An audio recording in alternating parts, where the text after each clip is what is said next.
Kaibigan, marami pa rin ako kilala. Mahina uminom ng tubig. Diba? Simpleng-simple lang tinuturo natin. Tapos magrereklamo maraming sakit, may UTI, masakit ng ulo. Ito po isa sa pinakamura at effective na gamutan natin. Diba? Simple lang. Inom lang tayo ng maligamgam na tubig. Tuturuan ko kayo kung paano pag-inom, anong sakit matutulungan. Libre po to, tubig lang to. Pwede pang mahirap at very effective, very easy gawin. Kahit kaninong doktor kayo magtanong kayo sa espesyalista, sasabihin nila maganda talaga to, pampabuhay. Okay? Yan ang kailangan natin. Parang halaman, paano ba mabubuhay yung mga puno dyan? Simple lang tubig Diba? Pag walang tubig, patay yung halaman. Ganon din yung tao. Kailangan natin tubig kasi 70% water tayo. Kahit utak natin, 70% water. So maraming benefits, at least 10 ang matutulungan ng tubig. Tingnan nyo Number 1, kung meron kayong sipon-sipon, may ubo, may sore throat, diba? May mga plema-plema. Kahit sa bata na may sipon, papainumin mo lang maraming tubig. Magtanong kayo sa pulmonologist, specialista sa baga, sasabihin, pag may plema, kailangan maraming tubig para malabnaw yung plema. Pag madikit yung plema, hindi mo mailalabas.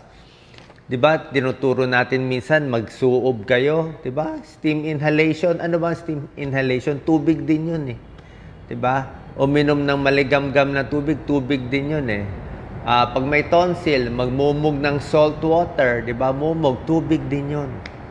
Nagne-nebulize kayo, di ba? Nebulizer. NSS nilalagay, tubig din yun Lahat yan tubig. So, uminom ng maraming tubig habang naliligo ng mainit, yung sauna, pwede rin yan. Di ba? So, sa sipon, sa ubo, as effective ang tubig kaysa sa mga ibang mucolytic. So, yan simple lang. Kung may lagnat, let's say may fever, may flu, may colds, ano pinaka-effective sa lagnat? Tubig din. Diba? Bukod sa paracetamol, inom kayo ng tubig, maligamgam na tubig. Pag ihi mo, bababa lagnat mo. Number 2, ito, maraming kababayan natin hindi alam, tubig lang ang lunas Masakit ang tiyan, diba? Stomach problem, humihilab ang tiyan. Hyperacidity, maasim, masakit hanggang dito, naninikip ang dibdib sa asim, may GERD, gastroesophageal reflux disease, may gastritis, maasim, baka kahit may ulcer. Simple lang po. Yan to ginagawa ko lagi. Lagi akong may tubig. Inom ako ng tubig, sabi ko nga, mga 4 na lagok, 1/4 glass, 1/2 glass, every 15 to 30 minutes. Bakit? Para mahugasan yung acid. Ang problema sa mga taong may GERD, may gastritis, pag umakyat yung acid na yan, masisira itong lalamunan natin. Masisira ang vocal cords. Vocal cords masisira. Kaya yung mga singer, maraming sikat na singer, nasira yung pagkanta nila. Hindi na sila makabirit sa GERD. Diba? Acidic. Tapos pag lumabas yung acid sa bibig, maasim. Masisira pa yung enamel natin. So, tubig lang ng tubig. Tubig ng tubig lang. Mababawasan yung acid, hindi magagasgas yung tiyan. At bukod sa tubig, syempre, pag may GERD, sabayan mo ng saging, regular na pagkain, di ba? Huwag lang masyadong busog. Every few hours yung kain pa konti-konti. So, basta stomach problem. Yung mga may premenstrual syndrome, masakit yan. Hot water, pero pwede sa labas. Diba? Pag humihilab ang tiyan nyo, napakasakit, humihilab, diba? Makabag, hot water din Kasi hot water, nakaka-relax ng muscle.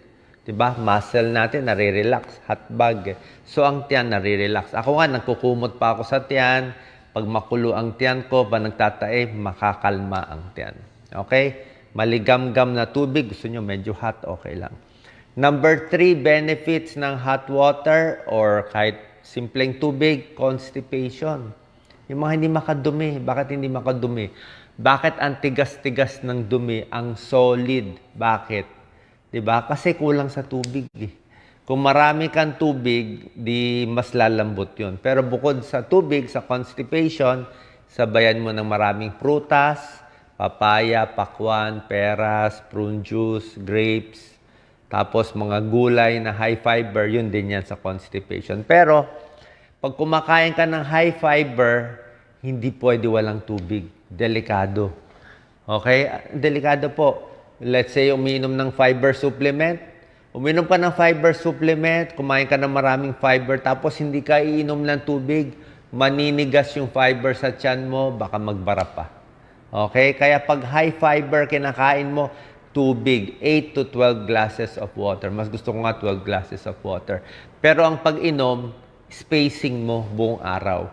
Kaya nga paggising sa umaga, ako uminom ako warm water, madaling araw. Pag gumising ako ng mga 3 a.m., yan, pag iihi ako 3 a.m., inom na ako sa basong tubig. Pag gising ko na 6 a.m., inom na ako sa basong tubig. Kaya pag sa umaga, hindi na ganun kadilaw, kapanghi yung ihi. Kasi ayoko magka-kidney stones. Nagka-kidney stones na tayo. So yan One, sa mga lahat ng pulmonary problem. Second, lahat ng stomach problem. 3, sa constipation. 10 to. Number 4, sa utak. Very important ang tubig sa utak. Yung mga batang hindi makasagot, imbis na paluin mo ng paluin yung kamay, paluin mo yung puwet. Huwag mo nga papaluin painumin mo ng tubig. Pag tao na dehydrate, let's say, na heat stroke, na dehydrate, ano unang papalpak? Yung utak ang unang papalpak. Hindi na makafocus, hindi na makasagot, hindi na makatrabaho. Yung utak ang unang nawawala, humihina ang function pag dehydrated. Diba? Ano ang migraine? Migraine, minsan kulang lang sa tubig yan Headache, masakit ulo, kulang lang sa tubig yan. Dehydrated yan. So, more water nagbo-boost ng brain activity and reduce anxiety. Diba? Pamparelax ang tubig. Diba? Pag nervyos, inom ka lang ng tubig. Diba? So, drinking water, good for the brain. Kasi 70% tubig siya Pag kulang sa tubig, yung mga neurons mo, hindi gagalaw. Diba? May turo pa nga yung mga OB-GYN. Dagdag ko lang side lang. Yung mga hindi makabuntis na lalaki. Hindi makabuntis na lalaki, inom daw ng maraming tubig.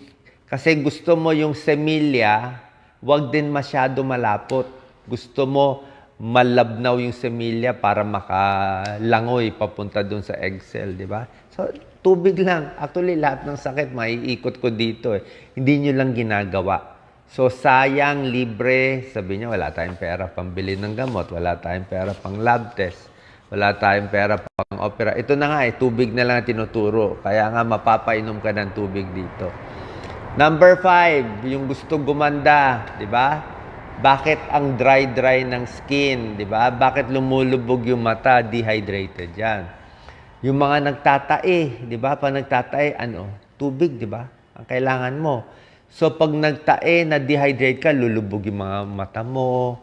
Hindi maganda. Gusto mo malambot siya. Para malambot siya, kailangan well-hydrated ka. Tingnan mo yung mga halaman, yung mga dahon. Huwag mo diligan. Ano mangyayari siya? Kulubot. Pag diniligan mo ang pinuno mo ng tubig, yung mga bamboo, ang ganda ng halaman. Ganon din yung tao. Kaya nga, pag ang tao hindi uminom ng tubig, 3 days patay na. Diba? 3 days na mamatay ang tao without water. Pero, basta may tubig, kahit hindi ka kumain, mabubuhay ka pa 40 days. Diba? Yan ang ginawa ni Jesus, diba? 40 days, nag-fasting, pero uminom siya ng tubig. Kaya kaya niya 40 days. Kaya tubig talaga pampabuhay. So, number 5, good for skin, good for hydration. Kailangan yan para maka-perform yung mga enzymes natin sa katawan. Number 6, ito pinakamagandang style sa tubig. Ano tong number 6? Pampapayat. Bibili pa tayo ng mamahaling pampapayat. Simple na pampapayat. Bakit? Bago ka kumain, uminom ka ng 2 basong tubig. Diba? So, ang tiyan kasi natin may capacity lang yan Pag nilagyan mo na siya ng 2 basong tubig or uminom ka ng mainit na sabaw, 1 tasang sabaw, medyo may laman na yung tiyan mo. Diba? Medyo busog ka na. So, pag medyo busog ka na, hindi ka na makakain ng marami. Mas konti makakain mo kasi nalagyan mo na ng warm water. Okay? Ba't gusto natin warm water? Explain ko na sa inyo. Sisingit ko na. Tingnan nyo sa Japan, ba't lahat sila warm tea? Di ba? Tingnan mo sa India o sa China, lahat warm tea. Kasi nga kahit sa Eastern medicine, maganda ang warm. Mainit kahit konting tsaa. Usually, tubig lang naman yun konting tsaa lang So, warm water, alam nila maganda sa tiyan, maganda sa katawan. Pangtunaw ba ng taba? Hindi ko sure makakatunaw ng taba. Medyo over na yon. Pero who knows, di ba? Basta warm water. Number 6, weight loss. Number 7, maganda ang tubig sa puso. Ako po, cardiologist. Puso and circulation, di ba? Maraming tubig, good for brain circulation, good for heart circulation. Plus, sabayan mo ng exercise, di ba? Lakad-lakad. Habang nag-exercise, dapat dagdag tubig. Bawat 1 hour na lakad mo, 1 o 2 basong tubig, dagdag pa kasi pinawisan ka Alam nyo to, kahit sa mga kapwa kong cardiologist, may bagong pag-aaral bago lang to siguro, last year lang. Nakita nila, yung taong dehydrated, sila nagkaka-heart failure. Baliktad. Diba sa heart failure, may manas, ayaw nga natin bigyan ng tubig kasi manas na. Pero nakita nila, yung mga taong kulang sa tubig nung wala pa silang sakit, sila ang humihina ang puso. Hindi nila ma-explain bakit, pero naisip nila, pag ang tao dehydrated, hirap yung katawan. Diba? Kulang sa tubig So, laging hirap yung katawan, nahirapan yung puso. Sabihin ng puso, pinahirapan mo ako, di mag-heart failure na lang ako, mag-heart disease na lang ako. So, para hindi mag-heart failure, kailangan kompleto sa tubig. Okay? Number 8, the most important sa lahat. Pag-inom ng tubig, ito talaga number 1. Actually, number 1. Number 8, kung mahal nyo ang kidneys nyo, takot tayo sa dialysis, takot tayo sa kidney transplant, takot tayo sa UTI, bato sa bato. Wala na talagang sagot, tubig lang. Diba? Ako, nagka-UTI na ako, sobra-sobra sakit. Si Dr. Lisa na UTI na yan. Nung nasa PGH ako, na UTI ako kasi hindi pala UTI. UTI tsaka kidney stones. Kasi hindi nga ako umiinom. Gusto ko ikutin yung mga pasyente na mabilis. So, minsan pupunta pa ako sa CR, natatagalan ako. So, matipid ako uminom ng tubig. Mali. Nag-kidney stones, sobra sakit ang kidney stone. Grabe. Mapapaiyak ka. Para kang dumudumi ng hindi dumudumi. Yung pala naipit na yung bato. So, anong solusyon? Tubig lang. Inom ka 12 glasses up to 16 glasses of water. Maximum po natin 16 glasses. Huwag na kayo lumampas. Gusto ko maraming tubig pero hanggang 16 lang. Kasi lapas 16 glasses, baka lumabnaw masyado. Problema natin, hyponatremia, hindi rin maganda. Hanggang 16, i-balance mo. Okay? On the average. So, kidney, UTI. Kung may UTI, tubig lang. Matanggal yung bacteria, hugasan mo. May prostate problem, prostate and UTI, prostatitis, tubig din. Diba? O, lahat. Malaking tulong siya, hindi siya makakasama sa 99.9% ng tao. Yung mga malapit na mag-kidney failure. Ang kidney failure kasi stage 1 to stage 5. Pag kidney failure stage 5 na, talagang di na umiihi, magdadialysis na, hindi ka na papainumin ng tubig. Paano? I-hospital na Diba? Iba yun dulon-dulo. Pero yung kidney failure, kidney disease na maaga pa, yung stage 1, stage 2, stage 3, yung medyo mataas pa lang yung creatinine konti, siguro creatinine ninyo mga 2, mga ganun lang. O dun sa isang number, kung mga 150, 200, sasabihin ng nephrologist nyo, inom ka maraming tubig, 3 liters a day. Habang umiihi pa yung may kidney disease, gusto mo inom siya ng inom para sinusubukang mailabas pa, maibaba pa yung creatinine. So, paano mabababa? Pinipilit mo pa i-flush Kasi nasisira na yung kidneys di ba? Nagbabara na. Ba't nasira kidneys? Diabetes, high blood, uminom ng tubig. So, pinipilit mo pa uminom tubig din na solusyon. Kaya takot tayo masira ang kidneys, uminom na kayo ng tubig, walang sisihan. Okay, napanood nyo na to. Detox din, detox. Gusto mo ng detox? Eastern medicine, tubig din naman Kahit ano, i-detox siya. Hindi ko sinasabi magic lahat. Pero the point is, wala naman masama. Yan din naman gusto ng pulmonologist, tubig. Cardiologist, tubig. O, di ba? Nephrologist, tubig lahat. Derma, tubig din naman, di ba? Okay? Panlaban sa infection, kailangan hydrated ka, di ba? Number 9, benefit, ito, sa mga muscle pain, di ba? Yung mga sobrang exercise, sobrang jogging, di ba? Nag-exercise, nagmamarathon, tubig kailangan nyo. Pero baka hindi lang tubig. Kailangan nyo siguro sports drink kung talagang nag-exercise. Plus tubig. Yung mga nagbaboxing, yung mga nasisira yung muscle, nabubugbog. Yung mga taekwondo, yung mga may muscle injury, tubig kailangan nyo. Lalo na yung, diba, minsan na may nababalita, hazing, nahe-hazing. Oo, bawal yun, di ba? Ayaw natin. May namamatay sa hazing. Ba't namamatay sa hazing? Nagkulang ng tubig. Pag nag-hazing kasi, pag pinadal ang mga hita, madudurog yung muscle. Pag nadurog yung muscle protein yun eh. Magbabara sa kidney, ang sakit doon, rhabdomyolysis. Rhabdomyolysis, yung protein na dinurog sa muscle, sa kakapalo o sa kakaboxing, pwede rin yan. Pag boksingero, magbabara sa kidney. Paano natin maiiwasan? Bago kayong magpabugbog, uminom ka ng maraming tubig. 3-4 na baso.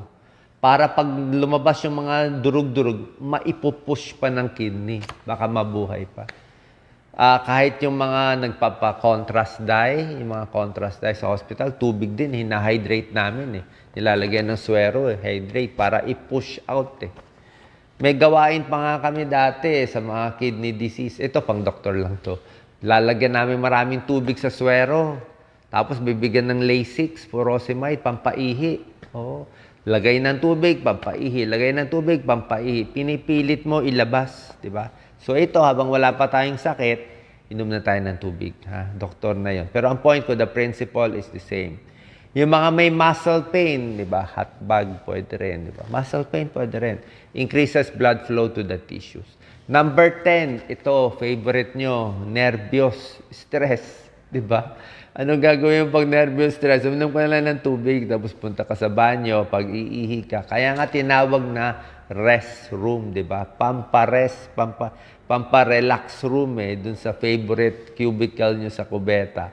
Pag umihi, nare-relax tayo, di ba? Anti-stress, hot water.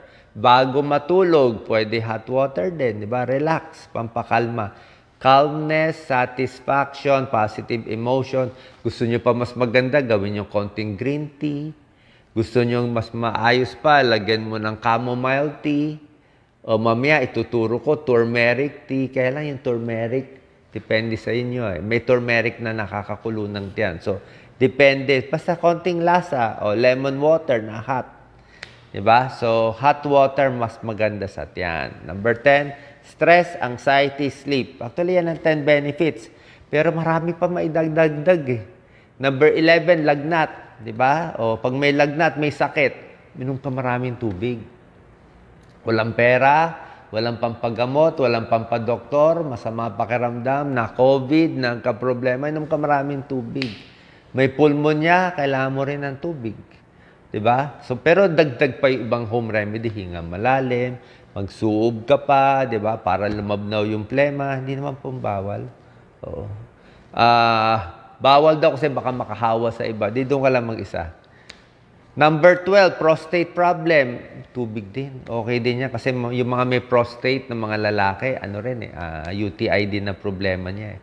Ayaw natin magdami yung bakterya sa pantog, ihugasan mo. Meron pa ako dagdag, number 13, uric acid. Oh, may gout. Ano gamot sa gout? Tubig. Hindi nyo alam, gamot sa gout, tubig. Uminom ka ng maraming tubig para ma-wash out yung uric acid. Pero dadagdagan mo rin siyempre ng bawas karne, bawas laman loob, bawas alak, inom ka ng allopurinol or febuxostat. Pero tubig pa rin panghugas ng uric acid. Pag kidney stones, yun yung pangbanat natin. So, ang dami talagang benefits ng tubig. Dapat clean water, syempre. Ano ang side effect? eh wag lang sobrang init, di ba? Pero may tao, kaya ng mainit eh. Kasing init ng kaya nila. Baka mapasok ka, di maligam-gam na tubig. Sabi ko hanggang 16 glasses a day lang. Wag susobra. Malinis na tubig, wag kang kukuha ng hindi malinis. Alam nyo, kahit anong sakit, let's say may cancer, may malalang sakit. Siyempre, hindi naman gamutan tubig sa cancer, pero ayaw mo lagi dehydrated ka. Yung mga may edad, yung mga above 50, above 60 years old, mahina na yung uhaw nila. Hindi na sila nauuhaw. Kaya, wag mo sabihin, hindi ako nauuhaw, hindi ako iinom eh. Tingnan mo yung kulay ng ihi mo. Pag ang kulay ng ihi mo dark, inom ka na ng tubig. Yung mga lagi naka-aircon, hindi nauuhaw eh. 'Di ba? Pero pag umihi sila, ang dilaw-dilaw. Kaya kailangan mo ng tubig doon. Okay? Sino ang bawal uminom ng maraming tubig? Bihirang-bihira lang. Yung may heart failure siguro, yung talagang manas na, o babawasan yung tubig. Pero bihira yun. Yung doktor, halata naman maga yun eh, gagamutin yung puso. Kidney failure, yung hindi na umiihi, magdadialysis na, siguro babawasan yung tubig. Pero otherwise, sa 99.9% ng tao, pwede ang tubig. Sabi ko nga, mapapainom kayo ng tubig eh. Ang daming benefit. Lalo na nung mga panahon ng mga may gera, may gulo, walang pera, recession, walang doktor, walang mapuntahan, tubig lang. Yun na lang iniinom nila. Ina-adjust nila kung gaano karami. Like pag sa ulcer, pa konti-konti, a few para mahugasan. 'Di ba? So sa umaga, sa may kidney stones, pag may kidney stones, kahit sa gabi, iinom eh. Kasi pwede magbuo yung kidney stones sa gabi. So meron lang timing din eh. Tapos sa akin, warm water is better. Kung malamig ang panahon, mainit ang panahon, okay lang ang warm water. Kung gusto nyo malamig, wala namang kaso. Kung bata ka, nag-exercise ka, gusto mo malamig, okay lang naman. Pero yung warm is maganda. Hindi lang warm water na iniinom, marami pang benefit niyan. Warm water sa tiyan, yung hot bag. Diba? Masakit ang muscle, warm din. Maligo, sauna, warm din. Lahat yan nakakatulong. Kasi tubig nagpapabuhay sa atin. So share po natin sa mga kaibigan nating matigas ang ulo na malungkot sa buhay. Sabi, hindi ko kaya magpa-check up, walang pera, libre na nga eh. Diba? So bukod dito sa tubig, dagdagan mo pa ng ibang home remedies, depende dun sa sakit. Search nyo na lang po. Salamat po, God bless. Sana nakatulong to para healthy tayong lahat.